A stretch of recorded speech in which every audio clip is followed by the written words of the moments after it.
आज आप पढ़ने वाले हैं बॉन्ड एंगल। क्या पढ़ने वाले हैं? Bond angle.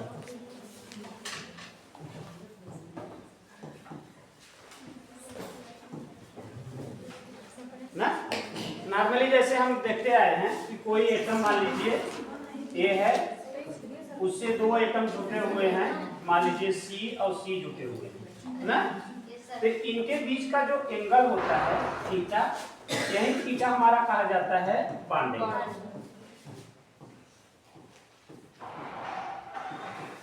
ठीक, यही समझते आए हैं अब तक ना। और यही वास्तव में इसकी डिफिनीशन भी है ना, कि सेंट्रल एटम से जो सराउंडिंग एटम जुटे हों उनके बीच का जो एंगल होता है उसी को हम कहते हैं बॉन्ड एंगल।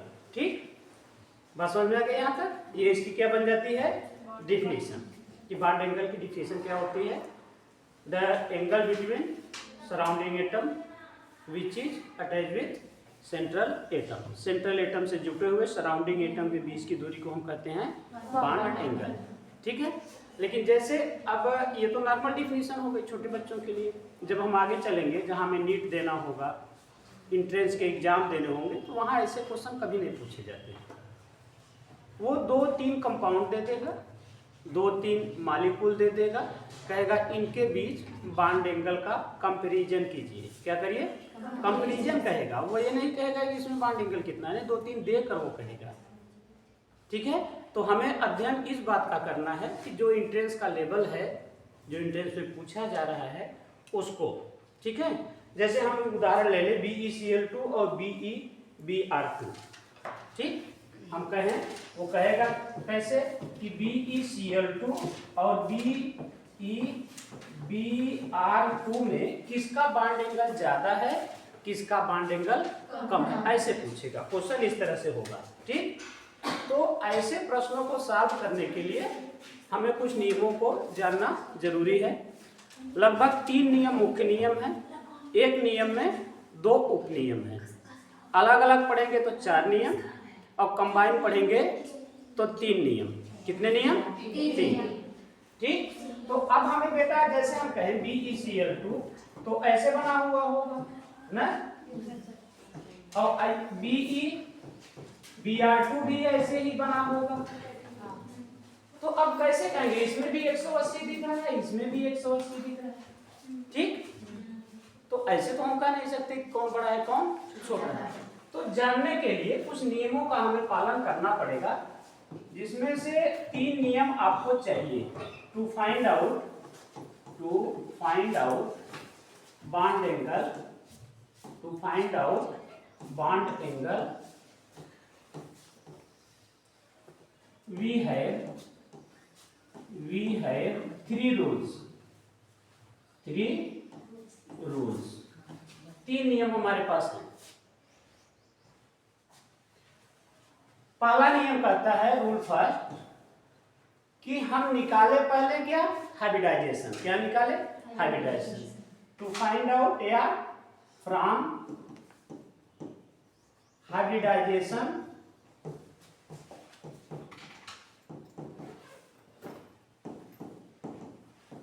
किसका निकालना होता है हाइब्रिडाइजेशन बेटा? Central atom. ठीक, हम निकाले हाइब्रिडाइजेशन। तो जैसे उदाहरण समझिए, कोई सेंट्रल एटम मान लीजिए A है, कोई सेंट्रल एटम B है, और कोई सेंट्रल एटम C है। हाइब्रिडाइजेशन निकाला हमने, मान लीजिए इसका आया sp3, इसका हाइब्रिडाइजेशन आया sp2, और इसका हाइब्रिडाइजेशन आया sp।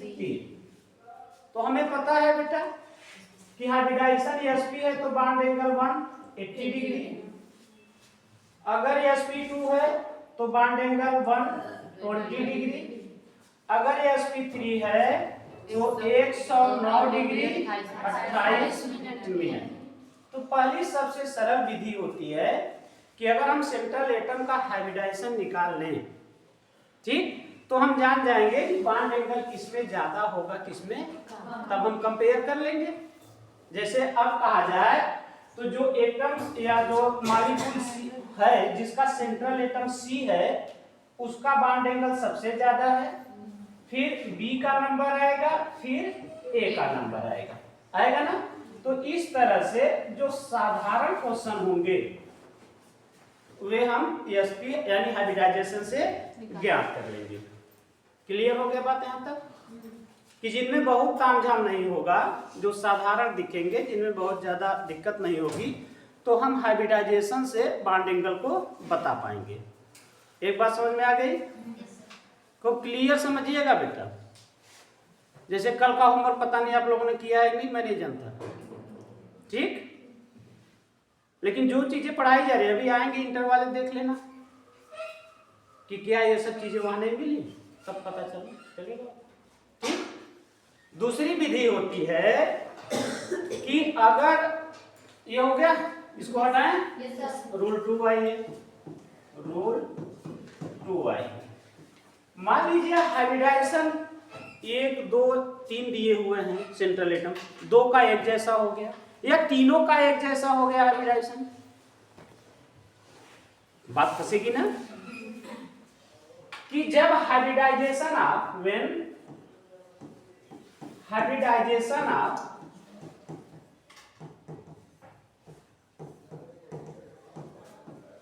Central atom are same. उसने कहा कि भैया सेंट्रल एटम का हाइब्रिडाइजेशन सेम हो गया। मान लीजिए 2 ही दे रहा है, मान लीजिए 2 मॉलिक्यूल दे दिया, दोनों का हाइब्रिडाइजेशन एक जैसा आ गया, तब तो मामला फंस गया। क्या फंस गया? मामला फंस गया। देन तब आपको चेक करना होगा किस पर लोन पेयर है। देन इसके बाद क्या करना है? देन वी चेक, क्या चेक करेंगे? Lone pair. क्या चेक करेंगे? लोन पेयर, ठीक? कि लोन पेयर किस पर कितना है, लोन पेयर किस पर कितना है।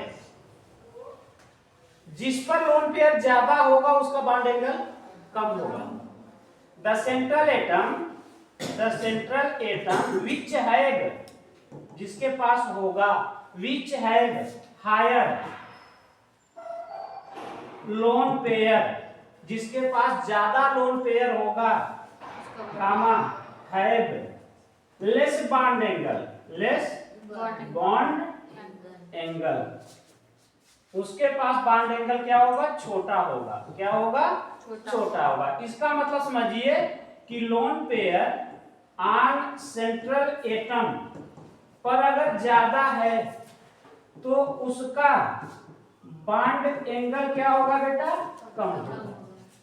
ये अपने लिए हाइड कर लेना कि अगर 2 की बात की जाएगी, 3 की बात की जाएगी, तो जिसमें ज्यादा लोन पेयर होगा सेंट्रल एटम पर उसका बॉन्ड एंगल कम होगा। कारण अभी दिखाएंगे आपको, ठीक ना? अभी पहले नियम समझ लीजिए, फिर हम आपको उसका कारण दिखाएंगे। 2 नियम तो सरल हो गए कि पहले में हाइब्रिडाइजेशन चेक करेंगे, अगर हाइब्रिडाइजेशन सबका अलग अलग है तो दूसरे रूल को देखने की जरूरत नहीं है।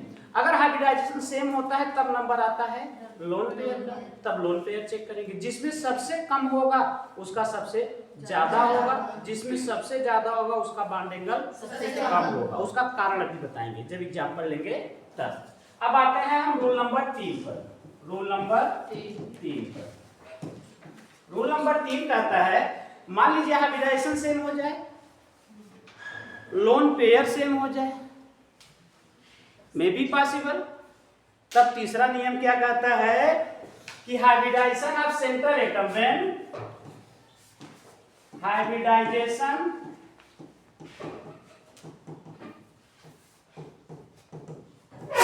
ऑफ सेंट्रल एटम कैसे हो जाए? सेम हो जाए, एक जैसे हो जाए, ठीक? सेंट्रल एटम क्या हो जाए? सेम हो जाए सबका। एंड लोन पेयर भी क्या हो जाए? सेम हो जाए। दोनों कहानी एक जैसी हो गई अब कि भैया ना तो आप हाइब्रिडाइजेशन से अलग कर पाएंगे और ना लोन पेयर से अलग कर पाएंगे। तो आपके पास यहाँ 2 रास्ते खुलते हैं। कितने खुलते हैं? 2 रास्ते। देन देयर आर 2 वेज, यहां पर 2 रास्ते हो जाते हैं टू चेक बॉन्ड एंगल कि अब किसका बॉन्ड एंगल ज्यादा होगा, उसको चेक करने के लिए आपके पास दो रास्ते हो जाएंगे। क्या हो जाएंगे? दो रास्ते हो जाएंगे।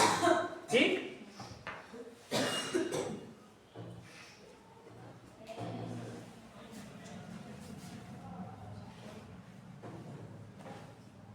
चलें? चलिए भैया दोनों रास्तों को देखते हैं। मान लीजिए ये आपका पार्ट फर्स्ट है, यानी दो में से पहला भाग, ठीक, कि सेंट्रल एटम डिफरेंट हो। ठीक, the central atom of molecules कैसे हो? डिफरेंट हो। अगर मैं दो में तुलना करूं और दोनों के सेंट्रल एटम कैसे हो? डिफरेंट हो। ठीक, लेकिन इसका सराउंडिंग एटम सेम हो। सराउंडिंग एटम क्या हो? सेम हो। इधर की केस बनेगी कि जब सेंट्रल एटम ऑफ मॉलिक्यूल कैसे हो जाए? सेम हो जाए, एक जैसे हो जाए, लेकिन इस बार सराउंडिंग एटम क्या हो जाए? डिफरेंट हो जाए। सराउंडिंग एटम क्या हो जाए? डिफरेंट हो जाए। ठीक, बात समझ में आ रही है? दो रास्ते आपके पास खुल कर आ रहे हैं कि जब सराउंडिंग एटम सेम हो और जब सराउंडिंग एटम डिफर हो, सेंट्रल एटम डिफर हो और सेंट्रल एटम सेम हो। ठीक, बात समझ में आ गई? जब सेंट्रल एटम डिफरेंट हो तो मेरा फोकस किस पर होगा? सेंट्रल एटम पर, क्योंकि ये सब जगह एक जैसे हो गए तो हमें दिक्कत, क्योंकि वो जो प्रभाव एक पर देंगे वही प्रभाव दूसरे पर देंगे। ठीक, तो हमें सेंट्रल एटम की then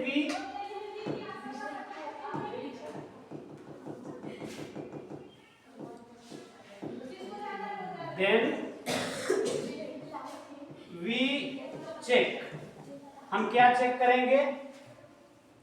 electronegativity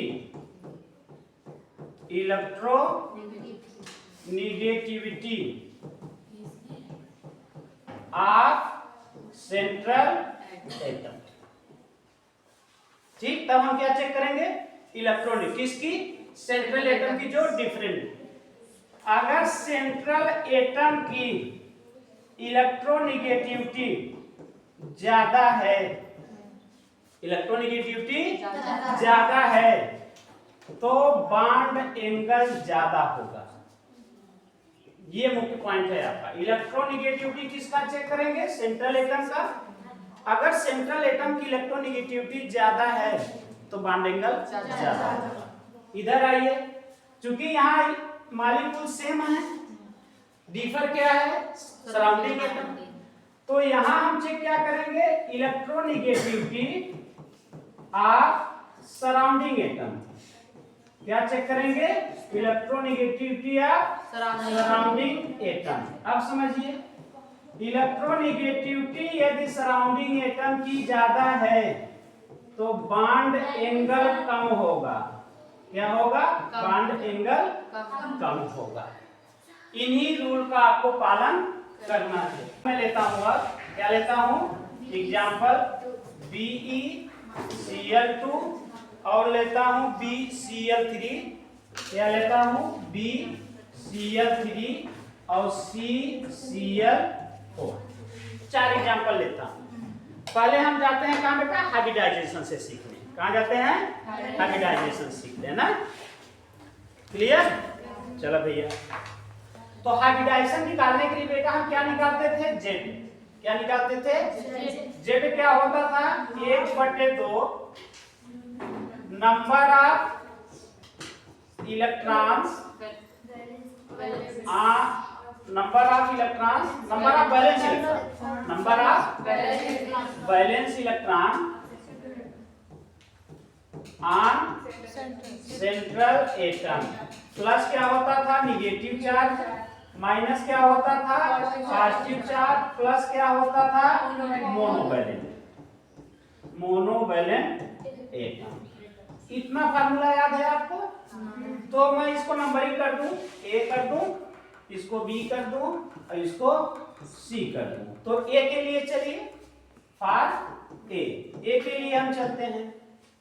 Z equal to कितना होगा बेटा, 1/2।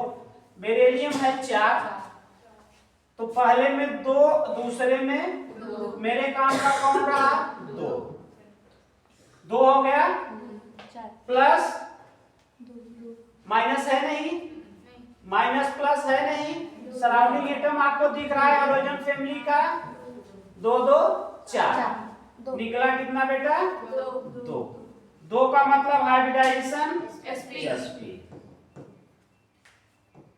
ठीक, अब ऐसे बी के लिए निकाल बना, किसके लिए, बी के लिए। जेड की वैल्यू देखिए, 1/2, 5 पर है ना बोरान, तो 2 और 3 होगा क्योंकि इसका एटॉमिक नंबर 5। इलेक्ट्रॉनिक कॉन्फ़िगरेशन करेंगे 2 और 3, तो मेरे काम कर रहा है ये 3 वैलेंस शेल का इलेक्ट्रॉन। सराउंडिंग एटम में 3 क्लोरीन है बेटा ना, तो 6 का 3, तो हाइब्रिडाइजेशन क्या हुआ बेटा, sp2। अब आते हैं सी के लिए ना, कार्बन है 6, तो Z इक्वल टू 1/2 करेंगे कैसे बेटा, 2 और 4, तो मेरे काम का 4, और 4 सराउंडिंग एटम कैसे हैं, मोनोवैलेंट है, तो आ गया 4Z आ गया। तो हाइब्रिडाइजेशन क्या होगा बेटा इसका, sp3। अब देखिए तीनों का हाइब्रिडाइजेशन अलग अलग है, तो हमें पहली केस आसानी से सॉल्व करने में मदद करेगी, जो पहला था ना रूल, क्योंकि तीनों अलग हो गए तो हमें आगे जाने की जरूरत, दूसरा तीसरा देखने की जरूरत नहीं है। तो अब हम इनमें आर्डर बता सकते हैं, बॉन्ड एंगल का आर्डर क्या होगा ना, तो क्या निकालेंगे, बॉन्ड एंगल का आर्डर। तो बॉन्ड एंगल हम लिखेंगे, तो सबसे ज्यादा किस में होगा बेटा, जिसमें sp हाइब्रिडाइजेशन है, क्योंकि 180 डिग्री होगा, तो है कौन, BeCl2। अब ये आ गया कितने का बेटा, 120 डिग्री का, क्योंकि हाइब्रिडाइजेशन sp2 है, तो ये हो जाएगा आपका BeCl3। सबसे कम किस में होगा बेटा, CCl4 में। अब ऑर्डर मिला, ठीक, ऑर्डर मिला कि नहीं मिला।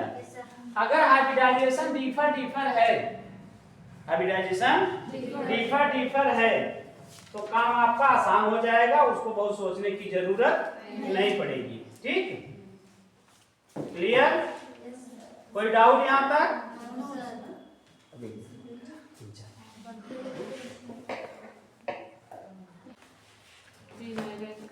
ठीक।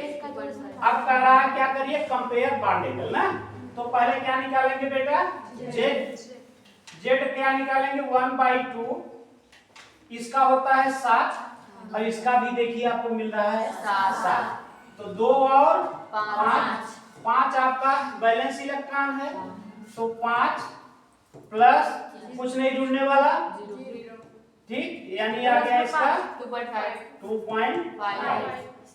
अब चलिए इसका निकालिए, जेड इक्वल टू कितना निकलेगा, 1/2, 5 माइनस 1 होगा, प्लस है बेटा ना, एक इलेक्ट्रॉन गया होगा, प्लस है तो एक इलेक्ट्रॉन गया होगा, तो यानी ये आएगा 2। इसमें हाइब्रिडाइजेशन sp है, अब इसमें sp नहीं है, उससे ज्यादा ही होगा, जो होगा ना, क्लियर। अच्छा, अब देखा कौन में लोन पेरो देख रही लगे, मान लो इसे थोड़ा कम फरियाद हो ना, ये हमारा जेड इक्वल टू 2, तो सराउंडिंग एटम कितना है, 1, तो लोन पेयर कितना होगा, 1, क्योंकि लोन पेयर और बॉन्ड पेयर मिलाकर कितना होना चाहिए, 2, जबकि सराउंडिंग एटम 1 है, तो 1 तो क्या होगा, लोन पेयर। यहाँ भी देखिए सराउंडिंग एटम 1 है, तो लोन पेयर कितना हो जाएगा ना, तो लोन पेयर इस पर ज्यादा है, इस पर कम है, तो जिस पर कम होगा उसमें रिपल्सन कम होगा, तो यानी बॉन्ड एंगल NO प्लस का बड़ा होगा NO से। ठीक, बात समझ में आ गई? क्लियर? चलिए एक सिंपल सा उदाहरण लो जिसमें कि हाइब्रिडाइजेशन सबका सेम हो और लोन पेयर डिफर हो। बड़ा सा एग्जांपल लो ना, CH4 NH3 और H2O। इसी पर आपके आज का लेक्चर खत्म करूंगा। तीसरा एग्जांपल ले रहा हूं, CH4 NH3 और H2O। ठीक, क्योंकि अभी वो तीसरा केस नहीं शुरू करूंगा आज ना, इससे सब लोग पहले समझ लें। पहले हमें क्या निकालना है? Z। क्या निकालना है बेटा? Z। कार्बन 6 तो 2 और 4 1/2 4 प्लस 4 यानी इसका आया 4। Z 4 आया तो हाइब्रिडाइजेशन क्या होगा? sp3। कोई डाउट यहाँ से?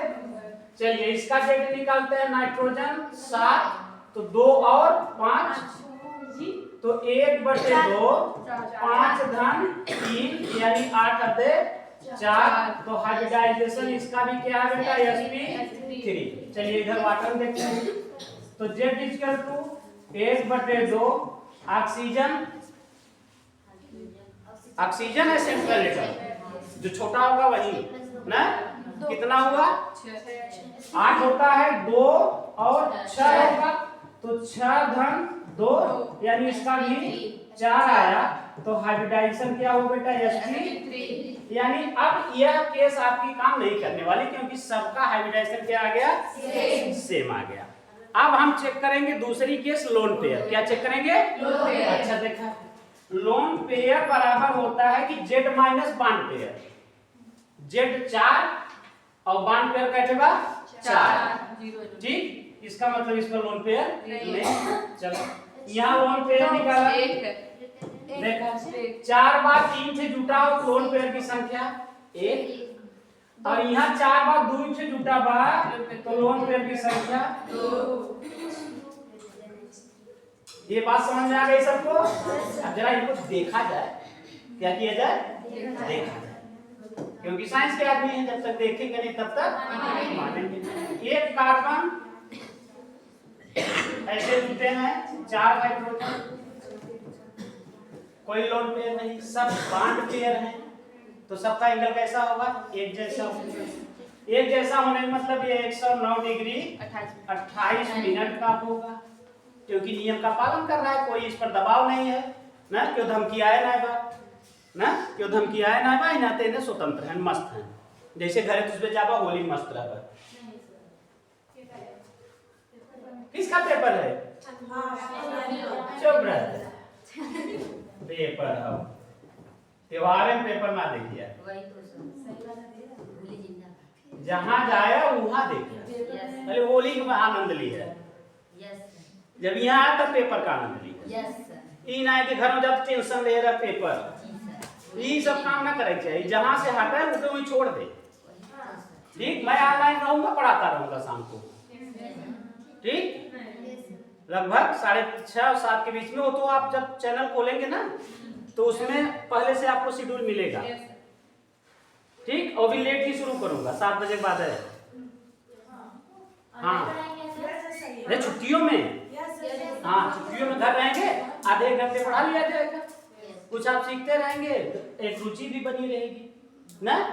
अब देखिए एक लोन पेयर। अब आ गया वाटर की बात। वाटर में कितने लोन पेयर हैं? 2 लोन पेयर। ऑक्सीजन पर 2 लोन पेयर। अब देखिए जरा सा, यही तो मैं कह रहा था, दूसरा सिखाऊंगा बस। इस पर कोई दबाव नहीं है, स्वतंत्र है।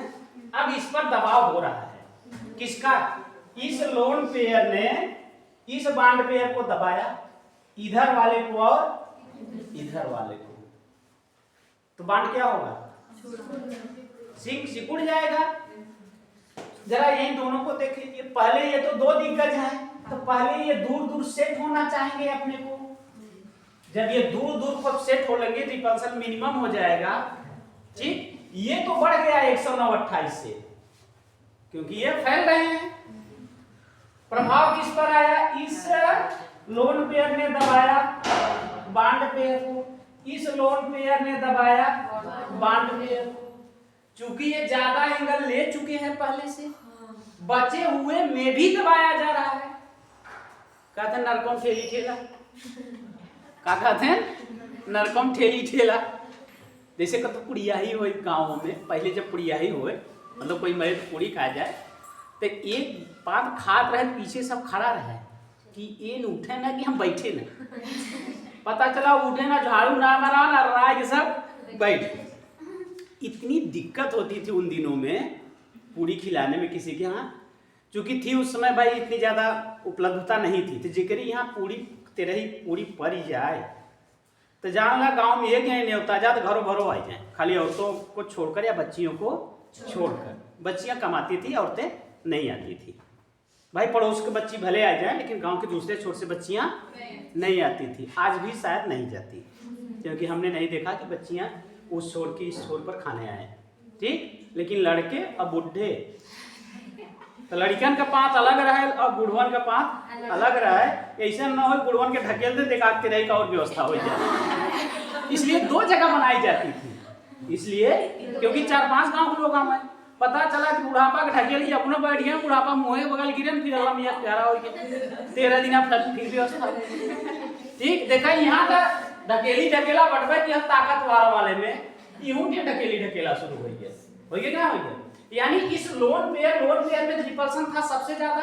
मॉलिक्यूलर थियरी कहती है ना कि लोन पेयर में सबसे ज्यादा, फिर लोन पेयर बॉन्ड पेयर में, फिर सबसे कमजोर क्या है, लड़का है और बूढ़े हैं।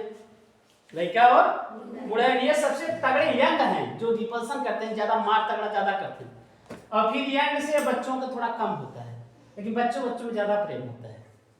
छोटे बच्चों में ज्यादा प्रेम होता है, वो ज्यादा लड़ते झगड़ते नहीं। तो ये अगर डांट देबा तो यो भाग जाए, डांट देबा तो यो भाग जाएगा। छोटी बच्चे हैं तो सबसे कम एंगल किसके बीच आएगा बेटा?